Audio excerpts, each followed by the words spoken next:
আপনি মহান, আমরা কৃতজ্ঞ, আমরা অনেক কৃতজ্ঞ আপনার কাছে। আমার জীবনের মূল্য স্বরূপ যে অর্থ আপনি প্রদান করবেন, তার বিনিময়ে সারা জীবন আমি আপনার কৃতদাস হয়ে থাকবো। আপনি মহান, আপনি মহান। আপনি ফারাজকে মৃত্যুর হাত থেকে বাঁচিয়েছেন, আপনি আমাদের নতুন জীবন দিয়েছেন। হয়েছে হয়েছে, এবার এসো এসো।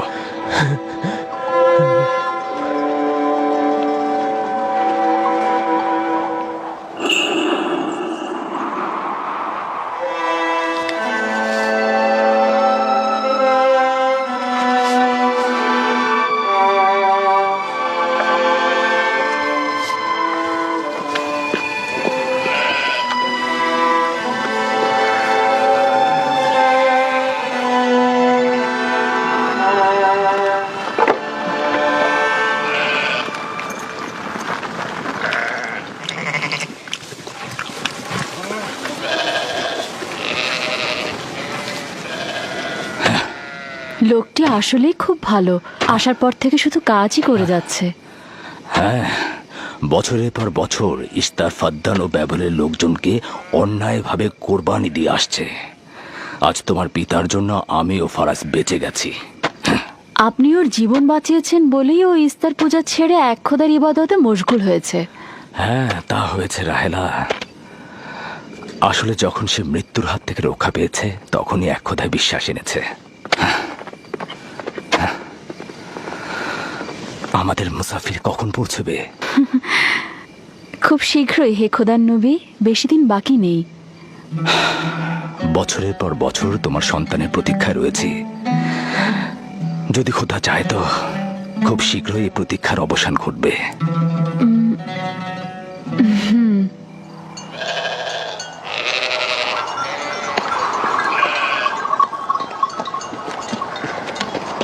ইস্তেকদার, তোমার ও তোমার পরিবারকে সালাম।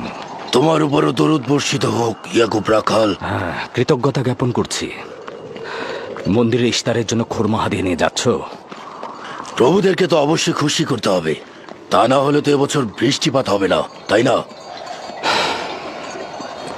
আমার কিন্তু মনে হয় মন্দিরের ইস্তারে চাইতে তোমাদের বেশি দরকার ওই খোরমা।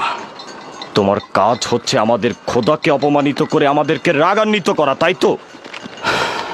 তোমরা কি নিশ্চিত যে ইস্তারের মন্দিরের ওই পাথরের মূর্তিগুলো সত্যিকার অর্থে বৃষ্টি বর্ষিত করতে পারবে? তোমার এসব কুফুরি কথাবার্তার কারণেই আমাদের মন্দিরের খোদা নাখোশ হয়েছে, আর এই কারণেই ফাদ্দানের আকাশে আজ মেঘ নেই।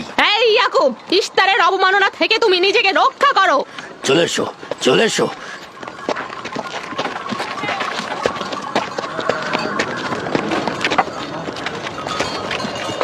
এটা তোমাদের কেমন বিবেচনা? তোমরা শক্তিশালী ও দয়ালু এক খোদাকে রেখে নির্জীব পাথরের উপাসনা করছো। কেন তোমরা বিষাদগ্রস্ত জমিনে নিজেদের আত্মাকে এক খোদার ইমানের নূরে আলোকিত করছো না?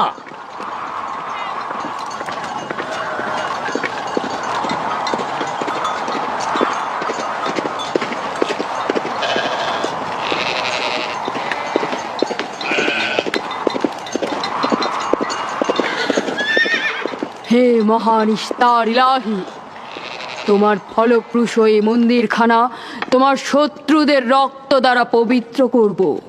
শুষ্ক মৌসুমকে এই অঞ্চল থেকে দূর করে দাও, তোমার রহমতের বৃষ্টি বর্ষণ করো। হে মহান ইস্তার ইলাহি, তোমার এই ফলপ্রসূ মন্দিরকে তোমার শত্রুদের রক্ত দ্বারা পবিত্র করব। হে মহান ইস্তার ইলাহি, এই অঞ্চলের শুষ্ক মৌসুমকে তুমি দূর করে দাও, তোমার রহমতের বৃষ্টি বর্ষণ করো। হে মহান ইস্তার ইলাহি, আমাদের খোদাকে অবজ্ঞা করেছে। বৃষ্টি বর্ষণ করো। হে ইস্তেকদারের সাথে মন্দিরে ঢোকার সময় কথা বলেছে, তোমার আমিও দূর থেকে দেখেছি। বর্ষণ করো।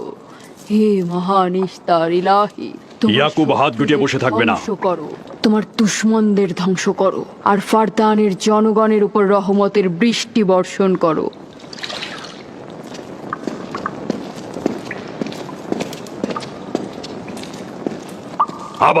ইয়াকুব আবারও শুরু করেছে। আশা করছি ওর উপর এবার খোদার লানত বর্ষিত হবে। এখন আমাদের কি করা উচিত? লাবানকে এখানে ডাকো, তার সাথেই সমাধান করব। যত তাড়াতাড়ি সম্ভব লাবানকে আমন্ত্রণ করো।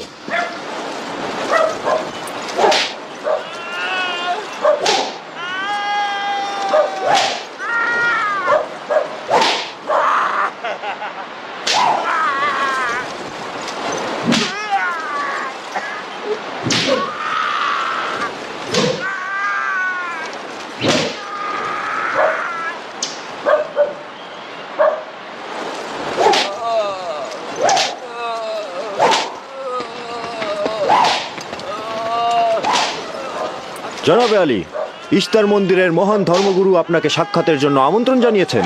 গুরুত্বপূর্ণ কিছু? হ্যাঁ জনাবে আলী। হ্যাঁ, এবার বন্ধ করো।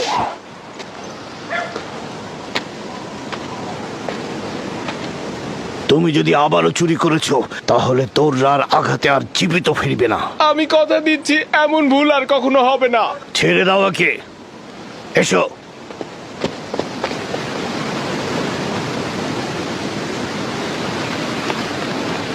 প্রকৃতপক্ষে বিষয়টা আসলে আপনার জামাতা ইয়াকুবকে নিয়ে। ইয়াকুবের আমলনামা তার নিজের সঙ্গে সম্পৃক্ত। আমি উত্তরদাতা নই। না, ঠিক আছে, কিন্তু ইয়াকুব তো ইস্তারকে অবজ্ঞা করে। এটা ধর্মগুরুদের কর্তব্য তার প্রশ্নের উত্তর দেওয়া। আর যদি উত্তর দিতে সক্ষম না হও তাহলে কেন আমার শরণাপন্ন হও?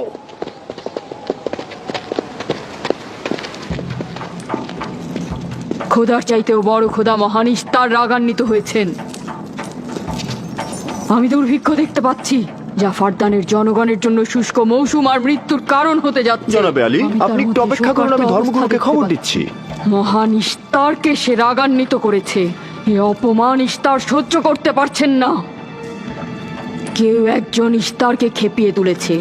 যে মহান খোদাকে অপমান করেছে সে দ্রুতই শাস্তি পাবে। মহান ইস্তার তার বলি চাচ্ছেন। লাবান, কেন তোমার ভাগিনে ইয়াকুবের কুফরি বন্ধ করছো না?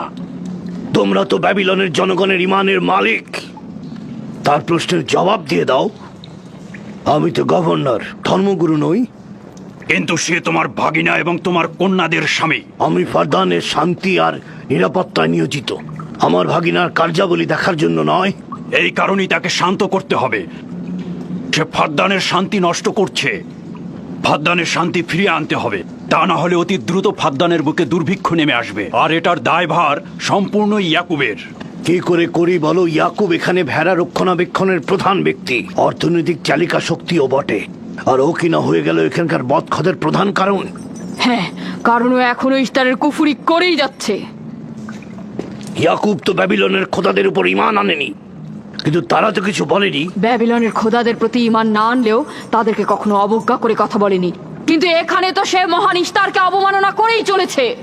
তুমি অবশ্যই তাকে শান্ত করবে। অবমাননা করে? অবশ্যই করে। তুমি কি কখনো ভেবে দেখেছো যে ব্যাবিলন রাজ্য কেন তোমাকে নিয়োজিত করেছে? তাহলে এটাও জেনে রাখো কেন আমাকে গভর্নর নিয়োগ করা হয়েছে। উত্তম হলো এটা জানা যে আমি ব্যাবিলন থেকে ফরমান গ্রহণ করি, না তোমাদের থেকে, না তোমাদের ইস্তার থেকে। যদি ইস্তারের মন্দিরের ধর্মগুরু বাবেল এই কথাগুলো তুলে ধরেন তবে কোনো অসুবিধা নেই তো?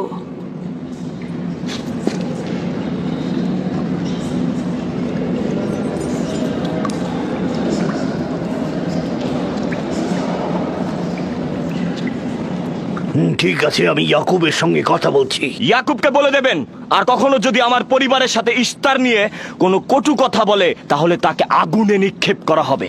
কুকুরের ছানা তার বাবা মার কাছে ঘেউ ঘেউ শেখার আগে নেকড়ের কাছে ছিন্ন ভিন্ন হয়ে যায়। তোমার নিজের জবানের হেফাজত করো। এবারের মতো ক্ষমা করে দিচ্ছি, পরের বার কিন্তু করব না।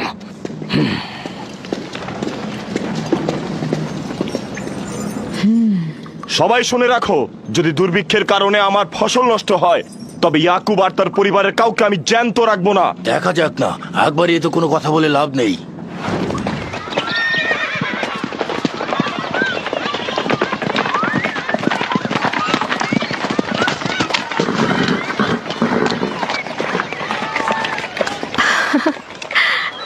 আব্বাজান এসেছেন।